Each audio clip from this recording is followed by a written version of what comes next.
मराठा आरक्षणासाठी राज्यभरामध्ये शासनाकडून सध्या सर्वेक्षण करण्यात येते। मुंबईमध्ये आतापर्यंत 85% सर्वेक्षण पूर्ण झाले आणि उर्वरित सर्वेक्षण हे उद्यापर्यंत पूर्ण करण्याचा पालिकेचा प्रयत्न आहे।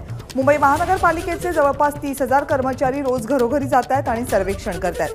संदर्भातली आणखी माहिती राजू सोनवणे आपल्याला देतात। राजू, कविता, पाहतो आपण राज्यभरामध्ये मराठा आरक्षणासाठी सर्वेक्षण सुरू आहे। मात्र प्रशासनाच्या समोर मुंबईतील जे सर्वेक्षण आहे ते सगळ्यात टफ होतं, कारण मुंबईमधील लोकसंख्या आणि मनोज जरांगे पाटलांचं आंदोलन असेल किंवा असं इतर यंत्रणा जी आहे ती कामाला लागलेली होती, त्यामुळे हे सर्वेक्षण पूर्ण कसं करायचं असा प्रश्न होता। मात्र 85% सर्वेक्षण जे आहे ते मुंबईमध्ये पूर्ण झाल्याचं आपल्याला पाहायला नाही।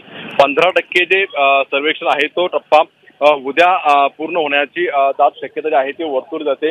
आपण पाहिलं तर मुंबईमध्ये 30,000 कर्मचारी रोज घरोघर जाऊन सर्वेक्षण करत होते। जवळपास 39 लाख घरं असं होती, त्यामध्ये 15% सर्वेक्षण बाकी आहे आणि जवळपास आपण पाहतोय की 20% घरं जी आहेत ते मुंबईत बंद आढळलेली होती। त्यामुळे उद्यापर्यंत हे सर्वेक्षण पूर्ण होईल असं माहिती समोर येते।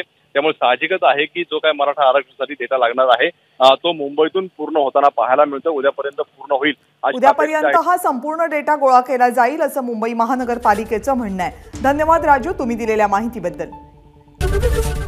एबीपी माझा, उघडा डोळे बघा नीट।